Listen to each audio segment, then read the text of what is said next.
Hello friends, welcome to study with Gyan Prakash. तो दोस्तों, आज के वीडियो में हम लोग पढ़ेंगे 5 अगस्त के करंट अफेयर। और देखिए फ्रेंड्स, आगे चलकर पीईटी की परीक्षा होनी है। इसके बाद अक्टूबर में जूनियर शिक्षक भर्ती परीक्षा भी हो सकती है।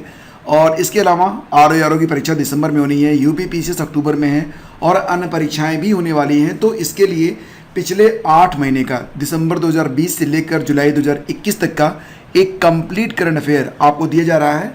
और इस पीडीएफ पर देखो, इसको बनाने में काफ़ी मेहनत हुई है, तो इस पर वर्तमान में काफ़ी छूट भी आपको मिल जाएगी। तो लगभग 100 रुपये तक की छूट आपको यहाँ पर मिल रही है। इस पीडीएफ को अगर आप प्राप्त करना चाहते हो तो वीडियो का डिस्क्रिप्शन आप चेक कर लेना, वहाँ पर सारी जानकारी आपको दे दी गई है। तो पहला क्वेश्चन देखते हैं, हाल ही में सिम बाइंडिंग फीचर यह किस बैंक ने शुरू किया है। अब सबसे पहले ये समझ लो कि सिम बाइंडिंग फीचर होता क्या है। आपने गूगल पे यूज़ किया होगा, तो जैसे क्या होता है कि अगर गूगल पे आप यूज़ करना चाहते हो तो जिस सिम से आप रजिस्टर करते हो उस सिम का उस बैंक में लिंक होना ज़रूरी होता है। और अगर आप सिम निकाल दो तो फिर ये ऐप भी काम नहीं करता है। मतलब सिम क्या करता है, वो एक लिंक का काम करता है जो आपकी बैंक है उसके बीच और जो आपका ऐप है उसके बीच। तो अगर सिम को आप जैसे मान लेते हैं कि आपने गूगल पे इंस्टॉल किया हुआ है, अपने मोबाइल में एक्टिवेट भी किया हुआ है, लेकिन सिम अगर आप निकाल दो तो फिर ये काम करना बंद कर देता है। और ये जो सिम है ये दोनों जगह रजिस्टर होना चाहिए, यानी कि इसी से आपका ऐप भी बना हुआ होना चाहिए, इसी से ये जो सिम है ये बैंक में रजिस्टर हुआ भी होना चाहिए। तो सेम फीचर अब लेके आ गया है स्टेट बैंक ऑफ इंडिया। तो सही जवाब तो इसका होगा option B. State Bank of India का योनो नामक जो ऐप है, तो एक योनो ऐप और दूसरा है योनो लाइट। तो दोनों ऐप का इस्तेमाल आप तभी कर पाएंगे जब आपकी जो सिम है वो बैंक में रजिस्टर हो और उसी सिम से आपका ये जो दोनों ऐप है ये जब एक्टिवेट होगा तब। तो सिम बाइंडिंग फीचर को लॉन्च किया गया है स्टेट बैंक ऑफ इंडिया के द्वारा। ऑप्शन बी इसका यहाँ पर बिल्कुल करेक्ट होगा। और फ्रेंड्स, आपको बता दें यहाँ पर कि भारतीय स्टेट बैंक ने अपने ग्राहकों को डिजिटल फ्रॉड से रोकने के लिए सिम बाइंडिंग नाम से नया फीचर लॉन्च किया है। और इस सुविधा का लाभ ग्राहक केवल रजिस्टर्ड मोबाइल नंबर के जरिए ही उठा सकेंगे। अच्छा, ये बताओ कि एसबीआई के मुख्य डिजिटल अधिकारी कौन है। ये हैं राणा आशुतोष कुमार सिंह। और आपको ये भी बता दें कि देश का जो सबसे पहला बैंक था वो कब खुला था, तो ये खुला था 1770 में, बैंक ऑफ हिंदुस्तान नाम था। और हालांकि बाद में चलकर 1832 में बंद हो गया था। स्टेट बैंक की स्थापना हुई थी 1955 में। 1955 से पहले जो स्टेट बैंक था इसे इंपीरियल बैंक ऑफ इंडिया के नाम से जाना जाता था। वर्तमान में स्टेट बैंक के अध्यक्ष कौन है, दिनेश कुमार खारा हैं, हेडक्वार्टर मुंबई में है। और ये भी याद रखना कि 1926 में यंग की अनुशंसा पर 1 अप्रैल 1935 को रिजर्व बैंक ऑफ इंडिया की स्थापना की गई थी, जबकि इसका जो राष्ट्रीयकरण हुआ वो 1 जनवरी 1949 को किया गया था। मुख्यालय मिलेगा आरबीआई का कहाँ पर, मुंबई में। और आरबीआई के जो पहले गवर्नर थे उनका नाम क्या था, सर ओसबर्न स्मिथ। और वर्तमान में कौन है, ये हैं शक्तिकांत दास। अब यहाँ पर मैं आपसे एक प्रश्न करता हूँ, ये बताओ कि वर्तमान में आरबीआई के गवर्नर शक्तिकांत दास जो हैं ये किस क्रम के गवर्नर हैं, ये आपको बताना है। नीचे कमेंट करके हमें बताओ, और नहीं पता है तो गूगल में सर्च करो और फिर बताओ। तो देखो, यहाँ पर एक एक्स्ट्रा फैक्ट मैं आपसे डिस्कस करना चाहूँगा कि 1 अप्रैल 2021 से 10 बैंकों का विलय करके 4 बैंक बना दिए गए हैं। तो कौन कौन से बैंक किस बैंक में जाकर मर्ज हुए हैं ये आपको पता होना चाहिए। जैसे कि ओरिएंटल बैंक ऑफ कॉमर्स, इसको कहते हैं आप ओबीसी। तो ओबीसी और यूनाइटेड बैंक ऑफ इंडिया को जो है मर्ज किया गया किसमें, पीएनबी में, पंजाब नेशनल बैंक में। सिंडिकेट बैंक जो था वो चला गया कैनरा बैंक में। आंध्र बैंक और कॉर्पोरेशन बैंक की जो शाखाएं थी वो यूनियन बैंक ऑफ इंडिया में जाके मर्ज हुई हैं। और इलाहाबाद बैंक ये चला गया किसमें, इंडियन बैंक में। अब बात यहाँ पर हो रही है इंडियन बैंक की। तो इंडियन बैंक से संबंधित एक महत्वपूर्ण प्रश्न मैं आप लोगों के सामने रख रहा हूँ। देखो प्रश्न क्या है, इंडियन बैंक ने स्टार्टअप फाइनेंसिंग के लिए किस आईआईटी के साथ समझौता किया है। स्टार्टअप फाइनेंसिंग के लिए किस आईआईटी के साथ समझौता किया है। सही आंसर इसका होगा ऑप्शन सी, यानी कि आईआईटी बॉम्बे के साथ। तो इंडियन बैंक ने स्टार्टअप्स और एमएसएमईएस को विशेष क्रेडिट सुविधाएं प्रदान करने के लिए society for innovation and entrepreneurship यानी कि SINE के साथ एक समझौता ज्ञापन मेमोरेंडम ऑफ अंडरस्टैंडिंग को साइन किया है, जो भारतीय प्रौद्योगिकी संस्थान Indian institute of technology Bombay की एक पहल है। बैंक इन स्टार्टअप्स को उनकी कार्यशील पूंजी आवश्यकताओं यानी कि वर्किंग कैपिटल रिक्वायरमेंट्स या मशीनरी और उपकरणों की खरीद, purchase of machinery and equipment के लिए 50 करोड़ रुपए तक का ऋण देगा। जैसा कि नाम से पता चलता है कि यह पहल जो बैंक और आईआईटी बॉम्बे दोनों के लिए पारस्परिक रूप से लाभकारी है, स्टार्टअप के लिए उनकी महत्वाकांक्षाओं को साकार करने के लिए एक स्प्रिंग बोर्ड का काम यहाँ पर करेगी। तो इंडियन बैंक का जो मुख्यालय है वो चेन्नई में है। इंडियन बैंक के सीईओ कौन है? पद्मजा चंद्रू हैं, और इसकी स्थापना हुई थी कब? 1907 में हुई थी। तो इंडियन बैंक काफ़ी पुराना बैंक है। 7 लाख करोड़ के बाजार पूंजीकरण को हासिल करने वाली चौथी भारतीय कंपनी कौन सी बन गई है? बाजार पूंजीकरण यानी कि मार्केट कैपिटलाइजेशन को हासिल करने वाली चौथी भारतीय कंपनी बन गई है इन्फोसिस। तो यहाँ पर जो बाकी की 3 कंपनियाँ कौन कौन सी हैं? एक तो आपका है रिलायंस इंडस्ट्रीज, दूसरा है टीसीएस, और तीसरा कौन सा है? एचडीएफसी, और चौथा बन गया है इन्फोसिस। तो इन्फोसिस के बारे में जान लेते हैं। तो फ्रेंड्स, इन्फोसिस ने 7 लाख करोड़ रुपए के मार्केट कैप आंकड़े को पार कर लिया है। इन्फोसिस लिमिटेड का मार्केट कैप 7.01 लाख करोड़ हो गया है। इन्फोसिस शेयर बाजार की चौथी कंपनी है जिसका मार्केट कैप 7 लाख करोड़ रुपए के पार पहुंच गया है। इसके पहले रिलायंस इंडस्ट्रीज, टाटा और एचडीएफसी ने यह उपलब्धि जो थी वो हासिल की थी। कंपनी के शेयरों में पिछले 1 साल के दौरान 71% का उछाल भी देखने को मिला है। हाल ही में सामाजिक अधिकारिता शिविर का आयोजन कहाँ पर किया गया? सामाजिक अधिकारिता शिविर का आयोजन अभी हाल ही में किया गया था छिंदवाड़ा में। छिंदवाड़ा कहाँ पर है? छिंदवाड़ा है मध्य प्रदेश में। तो ऑप्शन 20 का बिल्कुल करेक्ट है। प्रदेश के मुख्यमंत्री शिवराज सिंह चौहान के मुख्य आतिथ्य और केंद्रीय सामाजिक न्याय और अधिकारिता मंत्री जो कि अभी हाल ही में बने हैं डॉक्टर वीरेंद्र कुमार की अध्यक्षता में वर्चुअल उपस्थिति में शनिवार को छिंदवाड़ा जिला मुख्यालय के स्थानीय एफडीडीआई इमली खेड़ा में भारत सरकार की एडिप योजना के अंतर्गत दिव्यांगजनों को निःशुल्क सहायक उपकरण वितरण के लिए सामाजिक अधिकारिता शिविर का आयोजन किया गया। इस कार्यक्रम का वर्चुअल शुभारंभ मुख्य अतिथि प्रदेश के मुख्यमंत्री शिवराज सिंह चौहान, केंद्रीय सामाजिक न्याय और अधिकारिता मंत्री डॉक्टर वीरेंद्र कुमार और केंद्रीय सामाजिक न्याय और अधिकारिता राज्य मंत्री सुश्री प्रतिमा भौमिक ने ऑनलाइन वीडियो कॉन्फ्रेंसिंग के माध्यम से किया था। The most incredible Olympic stories एक किताब आई है, the most incredible Olympic stories. तो ये किताब को किसने लिखा है? ये किताब लिखी गई है लुसियानो वार्निक के द्वारा। तो विकल्प ए आपका यहाँ पर बिल्कुल करेक्ट है। और फ्रेंड्स, क्या आप कुणाल बासु की जो किताब आई है उसका नाम बताओ? अशोक लवासा ने भी एक किताब लिखी है, और अमर सेन की जो किताब है, ये बहुत ही अधिक इंपॉर्टेंट है तीनों बुक्स। तो मैं आपको बता दूं कि कुणाल बासु की जो किताब है उसका नाम है in an ideal world. Ashok Lavasa की लिखी गई किताब है an ordinary life, portrait of an Indian generation, और अमर सेन की किताब का नाम है होम इन द वर्ल्ड। ठीक है, तो अशोक लवासा और अमर सिंह जो बुक है ये दोनों मेमोरायर है, ये इनके संस्मरण है। ठीक है, कुणाल बासु एक जाने माने उपन्यासकार हैं जिनकी किताब का नाम है इन एन आइडियल वर्ल्ड, और the most incredible Olympic stories ये किताब लिखी गई है लुसियानो वार्निक के द्वारा। अर्थ ओवरशूट डे ये कब मनाया गया? वेरी वेरी इंपॉर्टेंट, इसको टिक कर लेना। अर्थ ओवरशूट डे ये मनाया गया अभी हाल ही में 29 जुलाई को। ऑप्शन ए इसका बिल्कुल करेक्ट है। तो friends, world wide fund for nature यानी कि WWF के अनुसार मानव प्रजाति ने पुनः उन सभी जैविक संसाधनों का उपयोग 29 जुलाई 2021 तक कर लिया है जो पृथ्वी पर संपूर्ण वर्ष के लिए निर्धारित किए गए थे। इसका अर्थ क्या निकलता है? इसका अर्थ ये निकलता था कि देखो यहाँ पर जैसे मान लेते हैं कि आपने 365 दिन के लिए अपना जो राशन है उसको खरीदा हुआ है, लेकिन उसे आपने लगभग मध्य में ही ख़त्म कर दिया है। अब 29 जून को ये राशन आपका जो है वो समाप्त हो गया है। अब बात होती है यहाँ पर, तो 31 दिसंबर तक आप जो भी राशन खाओगे वो क्या होगा? वो एक उधार होगा।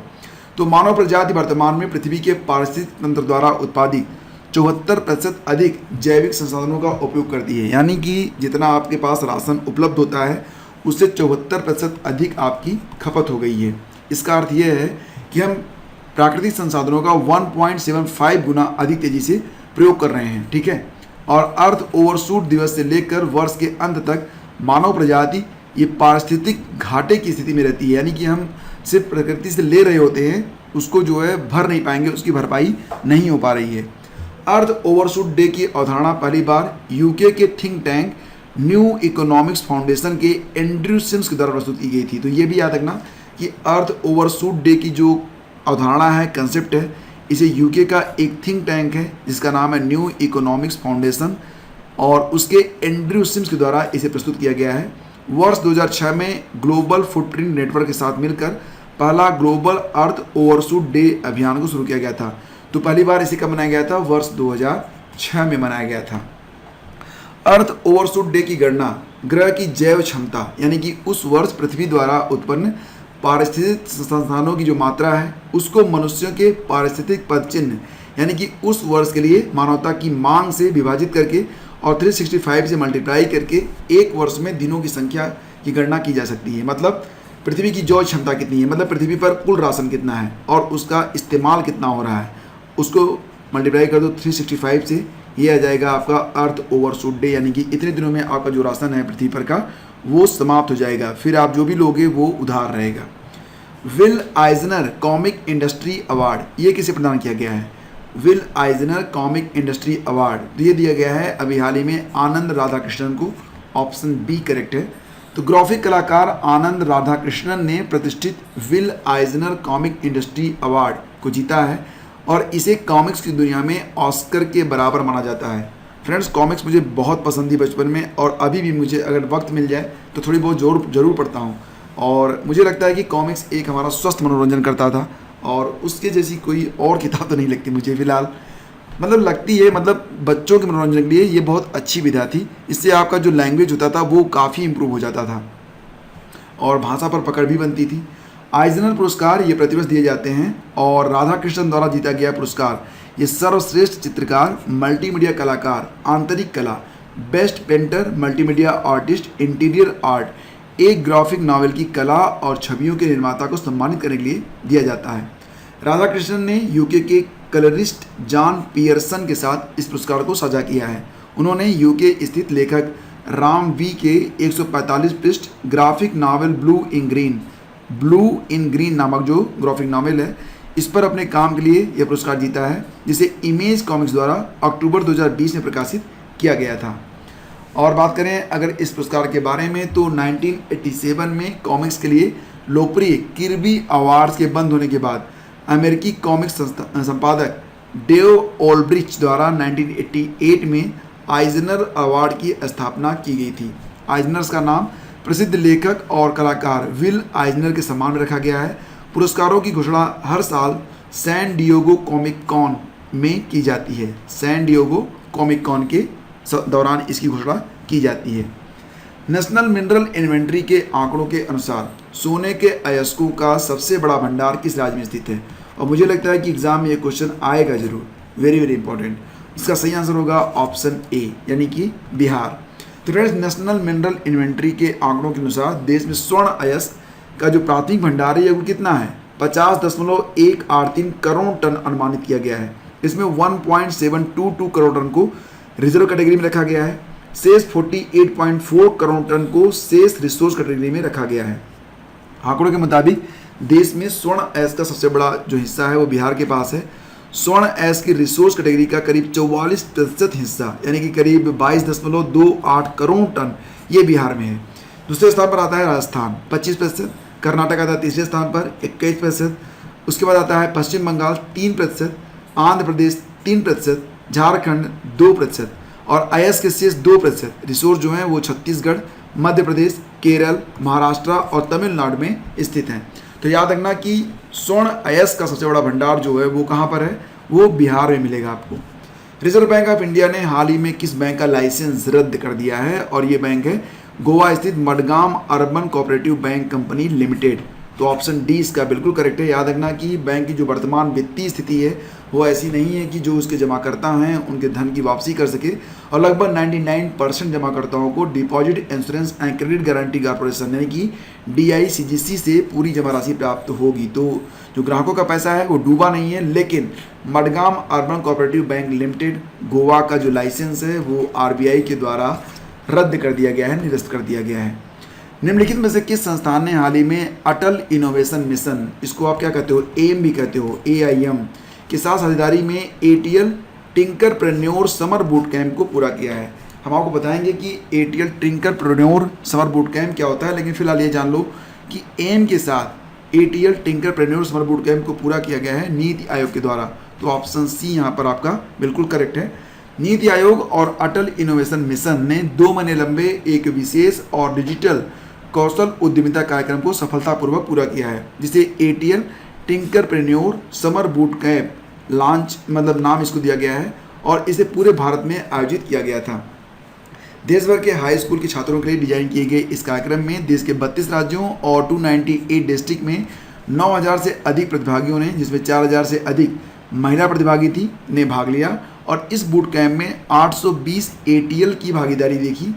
50 से अधिक लाइव विशेषज्ञ स्पीकर सत्र आयोजित किए गए, जिसमें 4.5 लाख से अधिक बार देखा गया और 30 से अधिक डिजिटल और व्यावसायिक कौशल प्रदान किए गए। ये तो एक्स्ट्रा फैक्ट होते हैं, इसके ये एग्जाम में नहीं आएगा, लेकिन आपको जो नॉलेज मिलती है वो प्रॉपर मिले ताकि आप पूरे घटनाक्रम को समझ सकें। याद रखिए कि जब आप घटनाक्रम को समझ लेते हैं तो उसके बाद वो चीज़ें आपके दिमाग में लंबे समय तक बनी रहती हैं। बस यही वजह होती है कि मैं आपको बैकग्राउंड में भी लेकर जाता हूँ।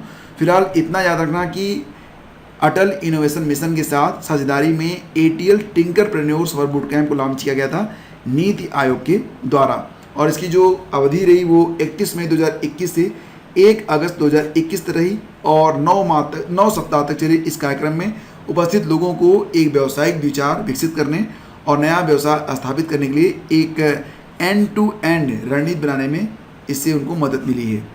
और अगर बात करें ATL टिंकरप्रेन्योर के बारे में तो यह संपूर्ण प्रशिक्षण कार्यक्रम को नवीन सोच प्रदान करने के साथ साथ छात्रों को एक आइडिया बिजनेस में प्रदर्शित करने पर केंद्रित था, यानी कि जो छात्र हैं वो उनके मन में कुछ ऐसे विचार आएँ ताकि उसको एक नए बिजनेस में वो बदल सकें। बेसिकली ये बिजनेस आइडियाज़ को इंक्रीज करने के लिए आयोजित किया गया था।